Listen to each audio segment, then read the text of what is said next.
Géopolitique, bonjour Pierre Rasky. Bonjour Nicolas. Vous tentez, Pierre, d'y voir clair dans la gestion du Covid et des protestations en Chine.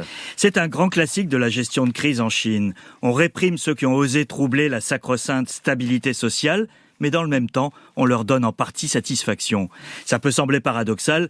Pourquoi réprimer si les raisons de leur colère étaient justifiées ?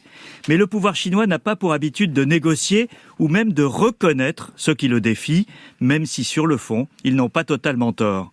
Depuis la flambée de manifestations anti-confinement, accompagnées parfois de slogans directement hostiles au numéro 1 chinois Xi Jinping, la répression a réussi à empêcher la poursuite ou l'extension du mouvement. Universités fermées, déploiement de force, arrestations ciblées, et même contrôle des portables dans le métro pour vérifier qu'ils ne contiennent pas d'applications interdites.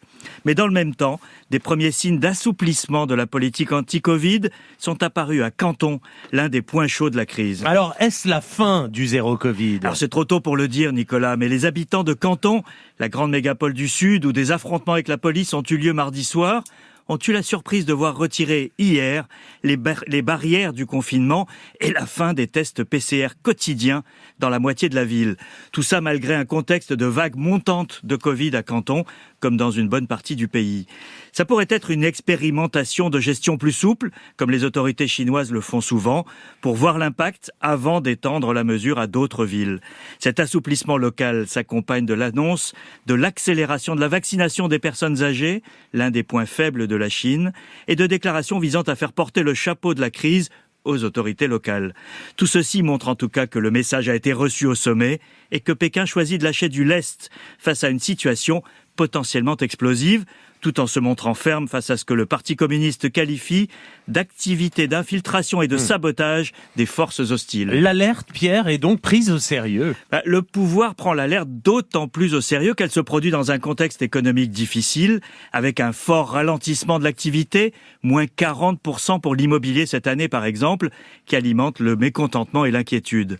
Sans exagérer le parallèle avec le mouvement démocratique de la place Tiananmen en 1989, les dirigeants se souviennent qu'il y avait un contexte de forte inflation, de mécontentement contre la corruption et que la mort d'un ancien secrétaire général du parti, Hu Yaobang, avait coagulé les colères. Or hier, un ancien président, Jiang Zemin, qui avait justement été promu à la tête du parti au lendemain du massacre de Tiananmen, est mort à 96 ans.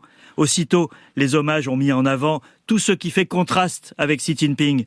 Hier soir, des étudiants de Shanghai célébraient une ère de tolérance et d'ouverture que nous n'avons plus connue. Jiang Zemin n'était pas aussi populaire que Hu Yaobang en 89, mais il peut servir de prétexte à opposer le bon dirigeant au mauvais. Une raison de plus pour Xi Jinping pour désamorcer la crise, même si tout dans sa manière de gouverner va plutôt dans le sens de la fermeté. Pierre Rasky, merci. France Inter.